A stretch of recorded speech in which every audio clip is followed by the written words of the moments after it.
Hello दोस्तों, एक बार फिर स्वागत है आप सभी का हमारे प्यारे से चैनल क्यूट मॉक यानी सीयूईटी मॉक पर। मैं हूं प्रियांशु सिंह, आपका पॉलिटिकल साइंस एजुकेटर, एंड हम पढ़ रहे हैं politics in India since independence, जो बुक है आपकी क्लास 12th की पॉलिटिकल साइंस की। उसका last chapter recent developments in Indian politics. ये चैप्टर ओवरऑल हम 3 लेक्चर्स में कवर कर रहे हैं। फर्स्ट लेक्चर हमने पढ़ लिया जिसमें हमने era of collisions in India के बारे में पढ़ा, and right now we are starting with lecture number 2, in which we will study about the political rights of OBCs, other backward caste, and फिर हम पढ़ेंगे about communalism, secularism and democracy in India।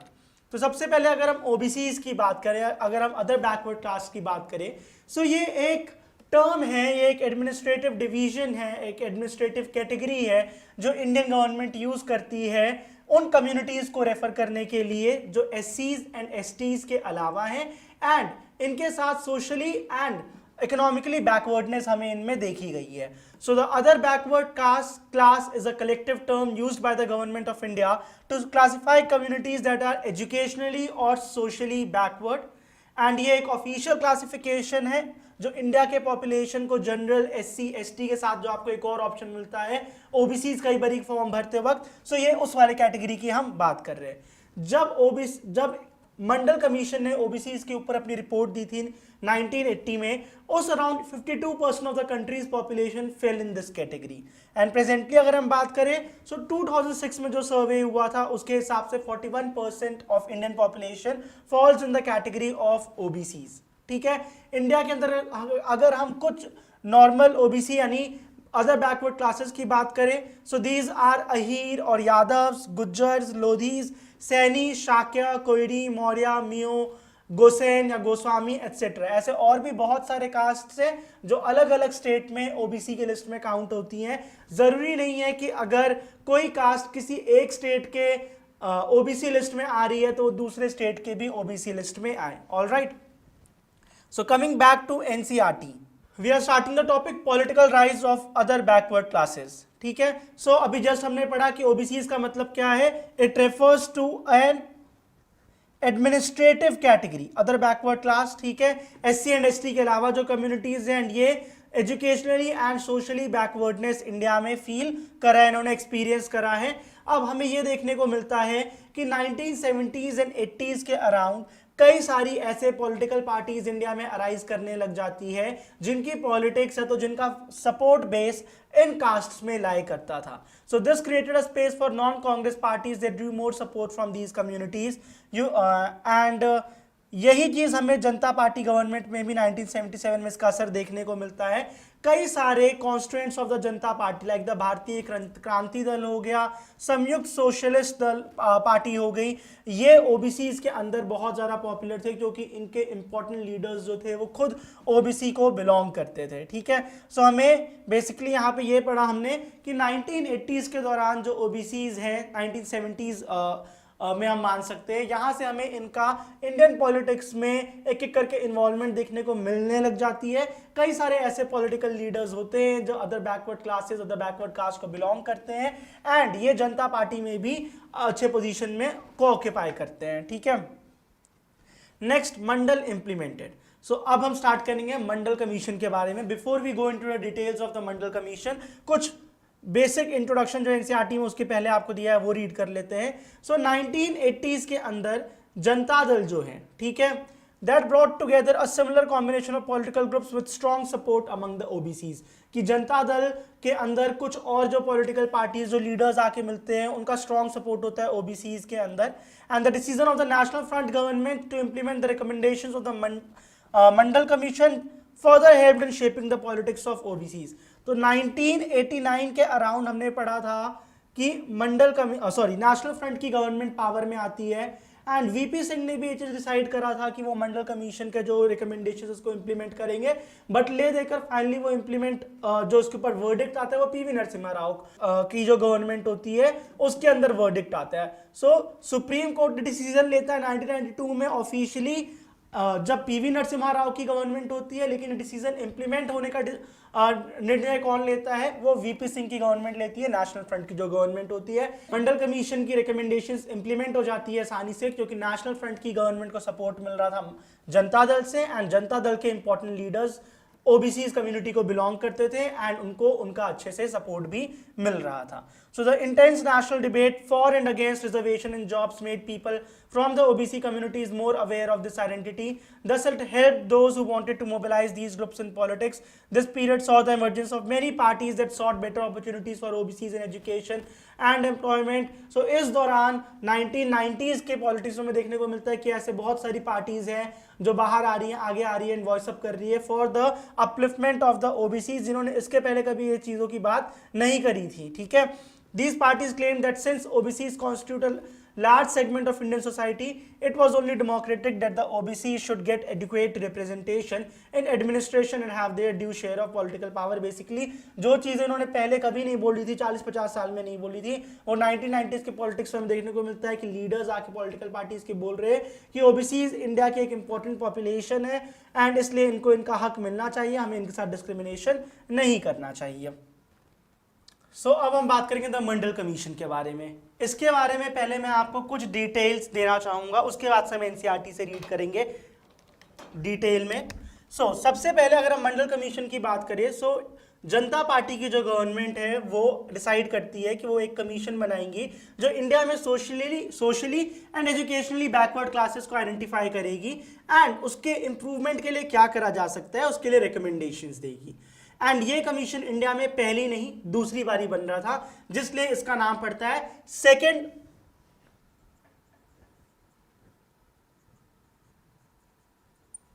Backward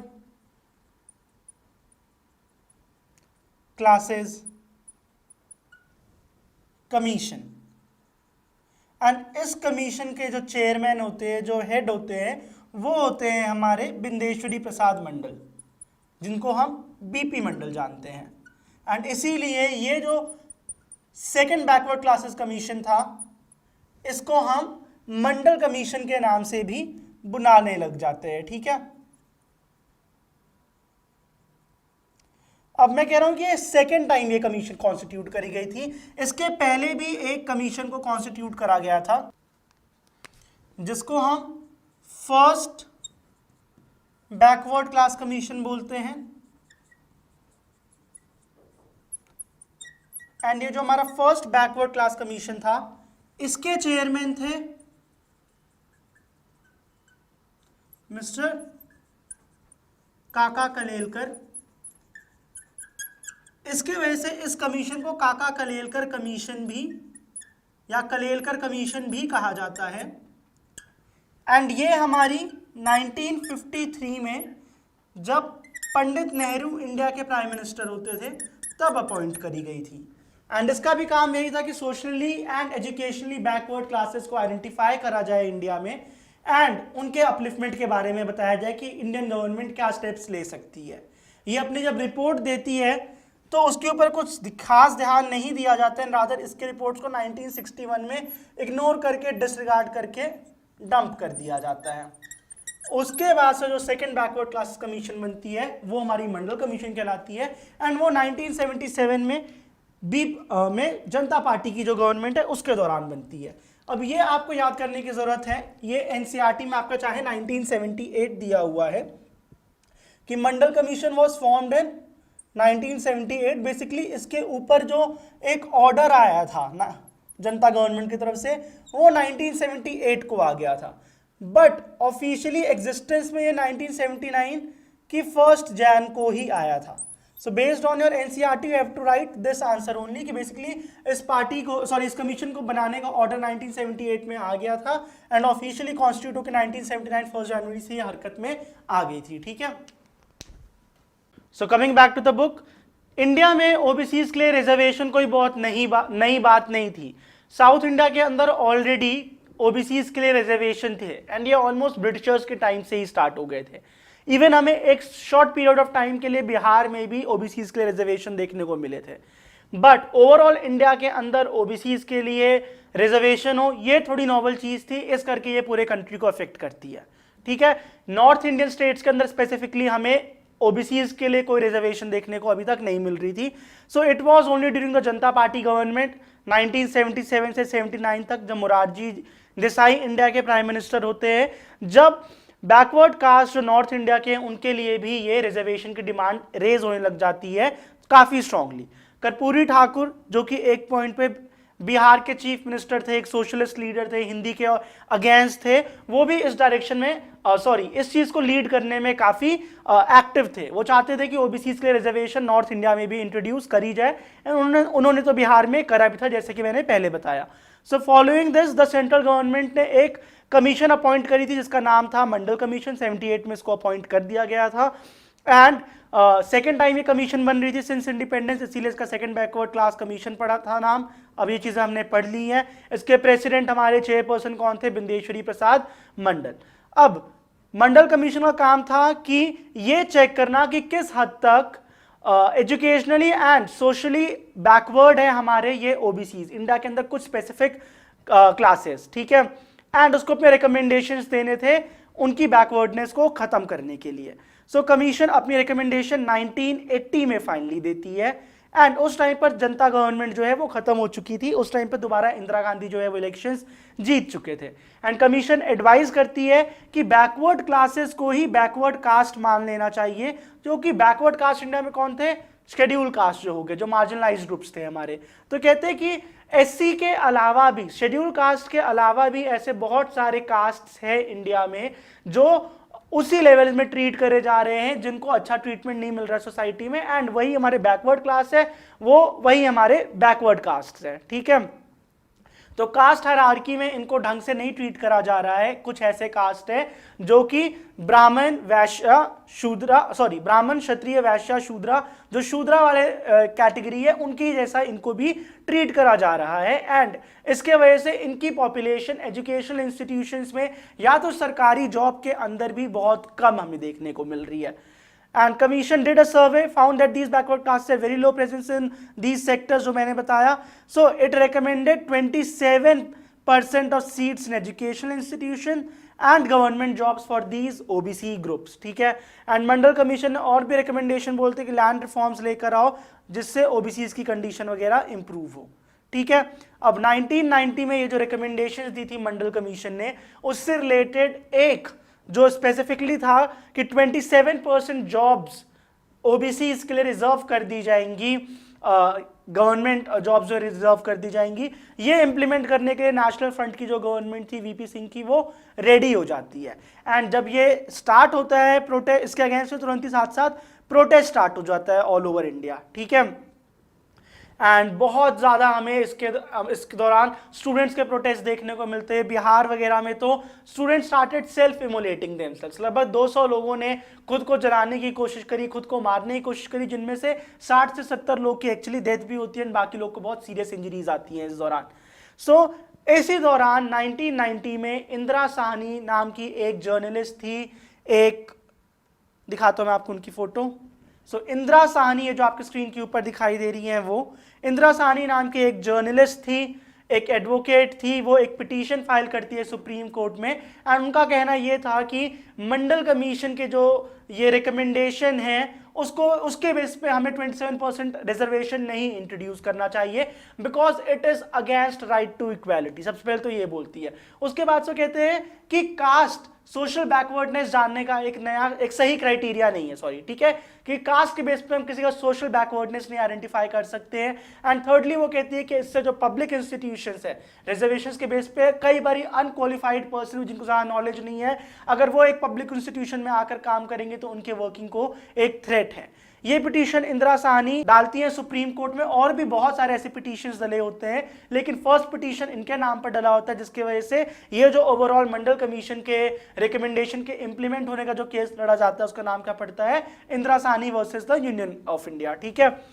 अब supreme court 1992 में अपना verdict देता है and वो साफ साफ बोल देता है कि caste is the correct criteria to identify the backwardness, and साथ साथ वो अग्री कर जाता है कि हाँ 27% रिजर्वेशन अगर हम दे रहे हैं तो कोई बहुत बड़ी चीज नहीं है, इनकी ऑलरेडी प्रेजेंस वहां पे कम, इनके साथ गलत हुआ है तो इनको ये रिजर्वेशन की फिलहाल जरूरत भी है, ठीक है। सो नवंबर 1992 में सुप्रीम कोर्ट अपना जजमेंट दे देता है एंड उसके बाद से जो रिजर्वेशन है वो हमें अभी तक देखने को मिल रही है। तो 27% seats reservation in government jobs, ये 1992 में इंप्लीमेंट हुआ था। उस टाइम पे वीपी सिंह की सॉरी नॉट वीपी सिंह, उस टाइम पीवी नरसिम्हा राव की गवर्नमेंट थी। एंड 2006 में जब यूपीए की सरकार थी, मनमोहन सिंह इंडिया के प्राइम मिनिस्टर थे, तब इसका second part that is higher educational institutions के अंदर रिजर्वेशन होगी फॉर ओबीसीज, वो वाला पार्ट इंप्लीमेंट हो जाता है। ठीक है, so this was about Mandal commission. I hope आपको समझ में आया होगा। एक इंपॉर्टेंट लीडर जो है उनके बारे में बात कर लेते हैं, मंडल कमीशन जिनसे एसोसिएटेड है। सो बिंदेश्वरी प्रसाद मंडल, इनकी एक कलर्ड फोटो आपको आपकी स्क्रीन के ऊपर दिखाई दे रही है। So he is the person who is associated with the reservation for other backward classes in India. 1918 में बर्थ हुआ, 1982 में ही पास्ड अवे। पार्लियामेंट के मेंबर थे, कहां से? बिहार से। एंड ये उन्होंने 2 टर्म्स सर्व करे पार्लियामेंट में, 1967 से 1970 एंड 77 से 79, जनता पार्टी की जो गवर्नमेंट थी। इन्होंने रिकमेंडेशन दी थी for reservation for the OBCs. Socialist leader थे एंड चीफ मिनिस्टर भी बने बिहार के, लेकिन बहुत थोड़े, मुश्किल से 1.5-2 महीने के लिए। एंड जनता पार्टी गवर्नमेंट को इन्होंने ज्वाइन करा था। ठीक है, बेसिक इन्फॉर्मेशन ही है, कुछ बहुत ज़्यादा नहीं है। सो इसी के बेस पे आपसे एक PYQ पूछा गया था आपके CUET एग्जाम में, and that is here on your screen. The Indira Sahni case is associated with, so the correct answer is 27% reservation for OBC in government job. ये आपका क्वेश्चन CUET के पॉलिटिकल साइंस के पेपर में 27 मई 2023 स्लॉट 1 में पूछा गया था। ठीक है, अब बात करेंगे हम पॉलिटिकल फॉलोआउट से, जो टॉपिक आपके एनसीईआरटी में दे रखा है, जिसके अंदर हम बेसिकली थोड़ा सा बैंकेफ के बारे में पढ़ेंगे एंड काशीराम के बारे में पढ़ेंगे। All right, so 1980s also saw the rise of political organisation of the Dalits. 1978 में backward and minority employ communities employees federation यानी बैंकेफ की स्थापना होती है। एंड ये सिर्फ एक ऑर्डिनरी ट्रेड यूनियन नहीं था, ये एक ऐसा ऑर्गेनाइजेशन था जो हमारे बहुजन्स थे। ठीक है, that is the SC ST OBC and minorities. Bahujans कौन हो गए? जिनको दबाया जा रहा था सोसाइटी में, उनको ये रिप्रेजेंट करती थी।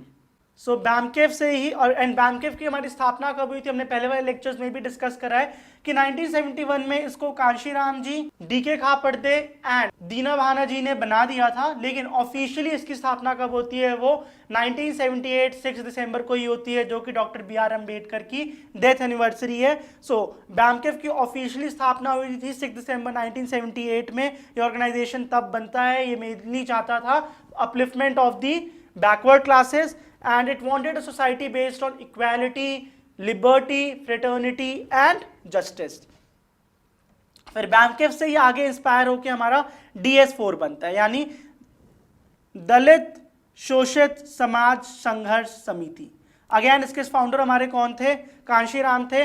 जो DS4 है ये 1981 में बना था एंड 1984 आते आते ये जो नेक्स्ट पार्टी कांशीराम बनाते हैं BSP that is Bahujan Samaj party, ये उसका ही पार्ट बन जाती है, उसी में एसिमिलेट हो जाती है। सो DS4 1981 में कांशीराम बनाते हैं एंड इसका एक बहुत ही फेमस, बहुत ही कैची सा एक स्लोगन होता है, इसका एक मोटो होता है दैट इज ब्राह्मण ठाकुर बनिया छोड़ बाकी सब है DS4 की। बेसिकली जो हमारे टॉप 3 वर्नाज हो गए, ब्राह्मण ठाकुर बनिया छोड़, इनके अलावा जितने भी नीचे बच गए वो सारे हमारे DS4 के पार्ट है। DS4 ही आगे इवॉल्व होकर हमारी BSP बन जाती है, बहुजन समाज पार्टी, जो कि यूपी में बहुत अच्छा अभी मतलब इस इलेक्शन में तो नहीं बट 2019 2014 एंड अदर उसके पहले के भी इलेक्शंस में अच्छा परफॉर्म करती है। कांशीराम अपने डेथ के बाद बेसिकली BSP का लीडर किसे चूज करते हैं? Mayawati. And since 2001 Mayawati is only the president of BSP party. So BSP Kanshiram के अंडर अपना ओरिजिन पाती है एंड उसके बाद से बहुत अच्छा परफॉर्म करती है इंडियन पॉलिटिक्स में। इसका मेन कॉन्फिडेंस कहाँ से आती है कि जो बहुजन्स है, बहुजन्स कौन कौन हो गए हमारे? SC ST OBC and other religious minorities. Bahujan word जो है वो संस्कृत वर्ड से आता है, इसका मतलब होता है मेजॉरिटी। सो जो बहुजन्स है that is SC ST OBC, वो इंडिया के असल में मेजॉरिटी है, उनकी पॉपुलेशन इंडिया में मेजरली है। सो उनके बेसिस पर अगर वो यूनाइट होकर वोट करे तो कोई ना कोई बहुजन लीडर ही हमारा पावर में आएगा, जिसके वजह से वो बाकियों का अपलिफ्टमेंट कर सकता है। एंड BSP उसके बाद से इंडियन पॉलिटिक्स में बहुत ही एक्टिव रही है, यूपी के अंदर नॉट मोर देन वंस वो पावर में आ चुकी है एंड प्रेजेंटली भी उसका खैर काफ़ी अच्छी परफॉर्मेंस रही है। 2024 के हम लोकसभा इलेक्शंस को इग्नोर कर दे तो जो बाकी स्टेट लेजिस्लेटिव असेंबली के इलेक्शंस होते हैं, it has been performing good in those elections. Next बात करते हैं कांशीराम जी की। सो बेसिकली हमने इनके अंदर पढ़ ही लिया कि बहुजन एम्पावरमेंट को ये सपोर्ट करते थे। बीएसपी पार्टी इन्होंने ही फॉर्म करी। सेंट्रल गवर्नमेंट जॉब इन्होंने अपनी छोड़ दी थी। एंड BAMKEF के, DS4 के, BSP के, इन सब के ये फाउंडर है। BSP का हमारा सिंबल क्या है? एक ब्लू रंग के फ्लैग पे व्हाइट रंग की एलिफेंट जो है वो BSP का सिंबल है, ठीक है। And he is credited with Dalit researchers in northern Indian states. Alright, next हम पढ़ेंगे about communalism, secularism and democracy. So 1980s के पॉलिटिक्स में हमें देखने को मिलता है कि एक एक करके कम्युनलिज्म, सेक्युलरिज्म वाले इश्यूज बहुत ज़्यादा उभर के बाहर आ रहे हैं। फॉर एग्जांपल कम्युनलिज्म हमें देखने को मिल रहा है जिस तरह से जो ओबीसीज हैं वो बहुत इंपॉर्टेंट रोल प्ले कर रहे हैं सेंट्रल गवर्नमेंट या स्टेट गवर्नमेंट की फॉर्मेशन में। इसी तरह सेक्युलरिज्म की अगर हम बात करें सो इस दौरान स्टार्ट होता है एक बहुत इंपॉर्टेंट मुद्दा, that is the Ayodhya dispute या तो फिर राम जन्मभूमि की जो डिस्प्यूट है वो इस दौरान हमें देखने को मिलता है। सो 1977 में भारतीय जनसंघ जो है वो जनता पार्टी की पार्ट बन चुकी होती है।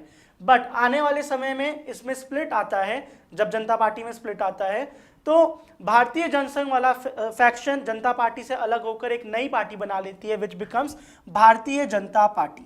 सो BJP was formed in the year 1980।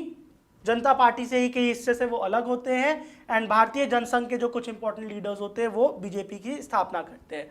Initially जब बीजेपी पार्टी बनती है तो उसकी जो आइडियोलॉजी थी that was Gandhian socialism and cultural nationalism, लेकिन ये इस आइडियोलॉजी के साथ इलेक्शंस में कोई अच्छा परफॉर्म नहीं कर पाती है, ठीक है। फिर 1986 में एक एक करके जो बीजेपी है वो नेशनलिज्म को बहुत ज़्यादा एम्फसाइज करने लग जाती है एंड वो प्रमोट करने लग जाती है the ideology of Hindutva. Hindutva जो आइडियोलॉजी है मेनली किसने प्रमोट करा था, किसने पॉपुलराइज करा था? So it was VD Savarkar, that is Vinayak Damodar Savarkar, जिन्होंने हिंदुत्व की आइडियोलॉजी को इंडिया में काफ़ी प्रमोट करा था।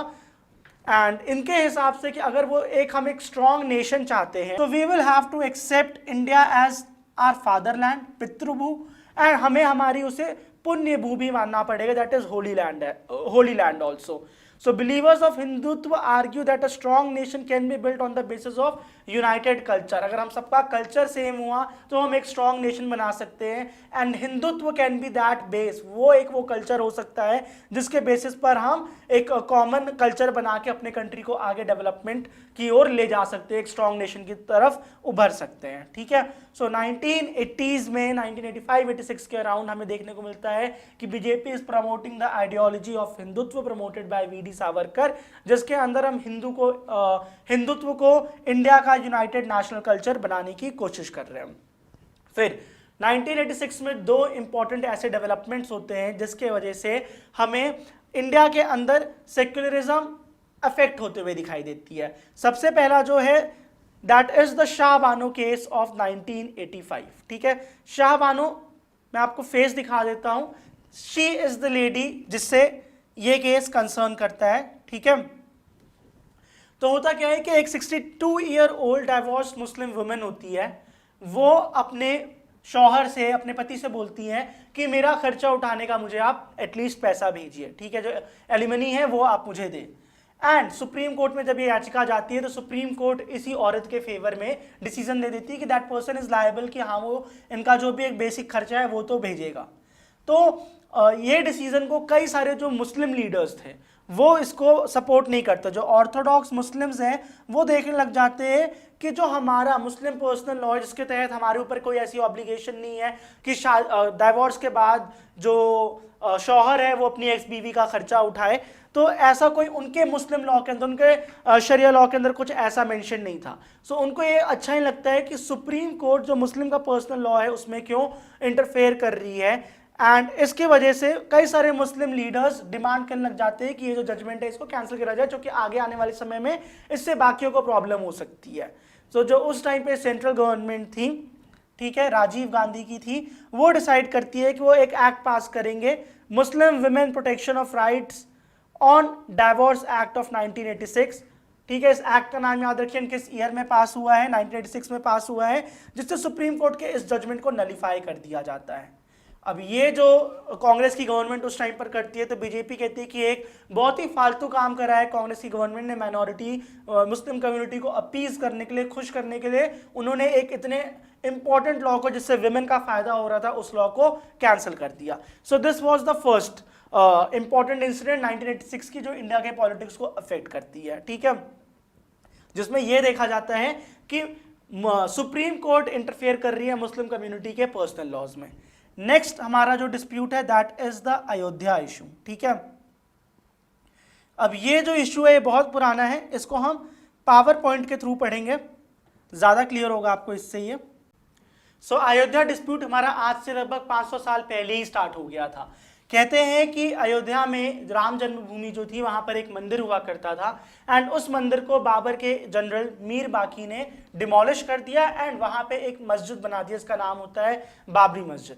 आपको आपके एनसीईआरटी के अंदर बाबरी मस्जिद ऐसा कहीं मेंशन नहीं मिलेगा, प्रेजेंट एनसीईआरटी में आपको वर्ड सुनने को मिलेगा, वहां पे पढ़ने को मिलेगा 3 डोम स्ट्रक्चर। सो दीज ये जो आपके स्क्रीन के ऊपर इमेज है बाबरी मस्जिद की इमेज है, this is the 3 dome structure जिसके बारे में बात करी जा रही है। सो राइट फ्रॉम 16th सेंचुरी ये जो इशू था राम जन्मभूमि का वो स्टार्ट हो जाता है, इवन ब्रिटिशर्स के भी टाइम पे ये चल रहा था। हम फिलहाल फोकस करेंगे आफ्टर द इंडिपेंडेंस क्या टाइमलाइन है अयोध्या डिस्प्यूट की। सो 1949 में राम जी एंड सीता जी की मूर्तियां रख दी जाती है इस स्ट्रक्चर के अंदर, इस मॉस्क के अंदर, जिसके वजह से बहुत सारा प्रोटेस्ट देखने को मिलता है। फिर इस साइट को बंद कर दिया जाता है कि यहाँ पर ना आप हिंदू पूजा करेंगे ना मुस्लिम अपनी यहाँ पे नमाज पढ़ेंगे। क्यों? क्योंकि यहाँ पर बहुत ज़्यादा क्लैशेस देखने को मिल रहे थे। 1986 में जो डिस्ट्रिक्ट जज था, फैजाबाद डिस्ट्रिक्ट जज, वो अनाउंस कर देती है कि ये जो मॉस्क का दरवाज़ा है, जो परिषद है, उसको खोल दिया जाए एंड यहाँ पर अब हिंदू भी पूजा कर सकते हैं। सो आफ्टर 37 ईयर्स इस के परिषद को खोला गया एंड यहाँ पे अब अगेन डिस्प्यूट्स के ज़्यादा चांसेस बढ़ने लगे, जो कि करके यहाँ पे दोनों कम्युनिटीज़ के जो लोग थे वो इकट्ठा होना शुरू हो गए थे। 1989 में इस जगह पर शिलान्यास हो जाता है, मंदिर के मस्जिद के बाहर एक जगह पे शिलान्यास हो जाता है। शिलान्यास बेसिकली आपकी भूमि पूजन कि यहाँ पर पहली ईंट, पहला पत्थर, पहली मूर्ति रख दी जाती है कि यहाँ पर मंदिर बनने वाला है राम जी का, जो कि यहाँ पे राम जी का बर्थ हुआ था। एंड उसके बाद से जब वो शिलान्यास हो जाता है, विश्व हिंदू परिषद लीड करता है, सपोर्ट करता है इस चीज़ को, तो गवर्नमेंट रोक लगा देती है कि इसके आगे यहाँ पे कोई कंस्ट्रक्शन वर्क आगे नहीं बढ़ना चाहिए। फिर 1990s में बीजेपी जो है वो रथ यात्रा स्टार्ट करा देती है। सोमनाथ गुजरात से एक रथ यात्रा LK अडवाणी जो उस टाइम पे बीजेपी के प्रेसिडेंट थे वो स्टार्ट करते हैं कि हम सारे अयोध्या जाएंगे एंड वहाँ पर मंदिर का जो निर्माण है वो शुरू करेंगे। ये रथ यात्रा आधे रास्ते में ही बिहार के आसपास रोक दी जाती है, LK अडवाणी को अरेस्ट कर लिया जाता है। फिर 1991 में कल्याण सिंह यूपी के चीफ मिनिस्टर बनते हैं जब वहाँ पे इलेक्शंस होता है और उनका एक बहुत इंपॉर्टेंट मुद्दा होता है यही राम जन्मभूमि के स्थान पर मंदिर बनवाने का। एंड तब उसके बाद से सेंट्रल गवर्नमेंट उनको ऑर्डर दे देती है 1992 में, मतलब आगे कुछ ऐसे सिचुएशंस होते हैं कि सभी लोग वहाँ पर इकट्ठे होने लग जाते हैं हमारे अयोध्या में राम जन्मभूमि वाली साइड पर जहाँ पे बाबरी मस्जिद था। तो central government and supreme court order देते हैं कल्याण सिंह की गवर्नमेंट को, बीजेपी की गवर्नमेंट को, कि यू हैव टू इंश्योर कि ये जो स्ट्रक्चर है इसको कोई हार्म ना पहुंचे। बट अल्टीमेटली 6 दिसंबर 1992 को जो भी वो मॉब इकट्ठा हुआ होता है वो इस स्ट्रक्चर को तोड़ देते हैं एंड अल्टीमेटली बाबरी मस्जिद डिमोलिश हो जाता है। इसके वजह से कंट्री में बहुत ज़्यादा रायॉट्स देखने को मिलते हैं। बॉम्बे में तो इसके रायॉट्स हमें 1-1.5 महीने बाद तक देखने को मिलते हैं एंड कई लोग इस दौरान मरते हैं। इवन जहाँ जहाँ पे भी इंडिया में बीजेपी की गवर्नमेंट थी उन सभी स्टेट में प्रेसिडेंट रूल लगा दिया जाता है। इवन कल्याण सिंह की गवर्नमेंट को भी डिसमिस कर दिया जाता है। बीजेपी की गवर्नमेंट अपना ऑफकोर्स दुख तो जताती है कि हाँ यहाँ ये स्ट्रक्चर टूट गया है, हमें इस बात का अफसोस है, लेकिन वो कुछ कर नहीं पाते। जो एक बार स्ट्रक्चर टूट गया तो अब क्या ही हो सकता है। फिर एक कमीशन बनती है, इसके डिमोलिशन के हार्डली 10-12 दिन के अंदर लिब्रहन कमीशन बनती है, जिसका ये काम था कि ये स्ट्रक्चर क्यों टूटा एंड किसकी वजह से टूटा, वो इसके ऊपर इंक्वायरी बिठाती है। वो अपने रिपोर्ट्स वगैरह फिर ओवर द टाइम देती हैं, लेकिन ये मुद्दा भी यहाँ से बहुत ही ज़्यादा स्ट्रांगली एक्टिव हो चुका था राम जन्मभूमि वाला। फाइनली 2010 में इलाहाबाद हाई कोर्ट ये जो राम जन्मभूमि वाला इलाका था उसको 3 हिस्सों में डिवाइड कर देता है। पहला जाता है हमारा रामलला के पास, जो हिंदू महासभा जिसको रिप्रेजेंट कर रही थी। 1/3 जाता है सुन्नी सेंट्रल वक्फ बोर्ड यूपी का यानी मुस्लिम कम्युनिटी को, एंड 1/3 जाता है हमारा निर्मोही अखाड़ा का। ठीक है, बट अगेन इसके ऊपर अभी आगे होल्ड लग जाता है, इसके ऊपर आगे कोई प्रोसीडिंग नहीं हो पाती है, कुछ डिसाइड नहीं होता है।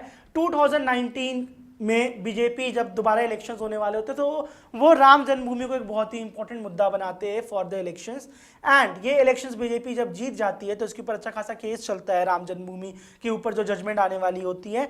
एंड फाइनली जब जजमेंट आती है 2019 में तो सुप्रीम कोर्ट का वर्डिक्ट आता है। 5 जजेस का एक बेंच होता है जिसको रंजन गोगोई जो उस टाइम के सीजेआई थे वो लीड कर रहे थे, एंड वो कहते हैं कि ये जो लैंड है that will be given to the Hindus for temples, and UP के अंदर ही ऑलमोस्ट सेम साइज का लैंड दे दिया जाएगा मुस्लिम्स को for the construction of a mask.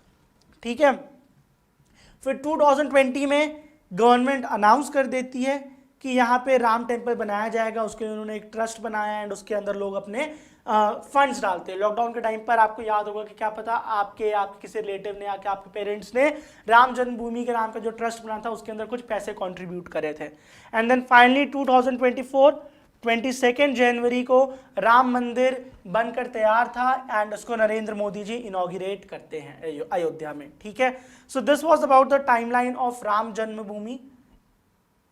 अब आज हमने जितना पढ़ा उसके बेसिस पर एग्जाम से बहुत सारे क्वेश्चन आए। एक क्वेश्चन जो आपसे 2023 में पूछा गया था वो आपके स्क्रीन पर है।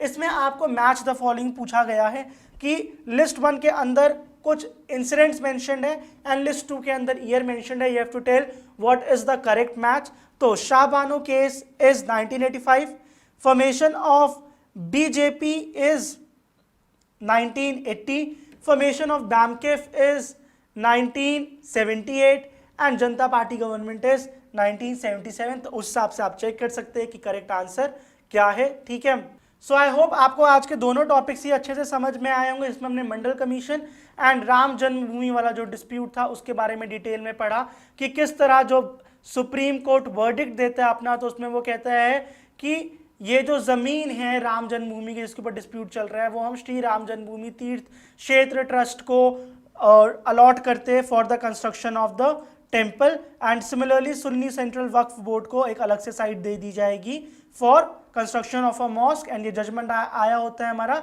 9 नवंबर 2019 को।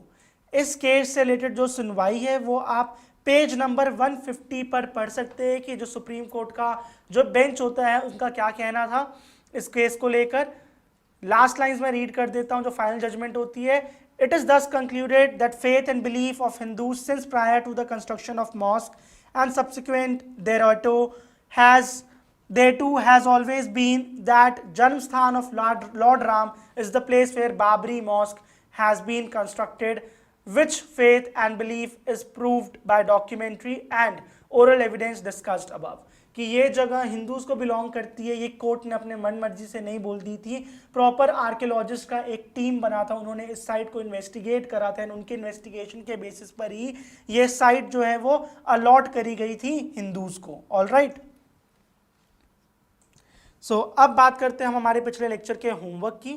सो फर्स्ट क्वेश्चन वाज कि what was the Congress parties seat count in the Lok Sabha elections during 1984। 415 था। ठीक है, option number 4। And second question was finance minister कौन था जब न्यू इकोनॉमिक पॉलिसी इंट्रोड्यूस हुई थी 1991 में।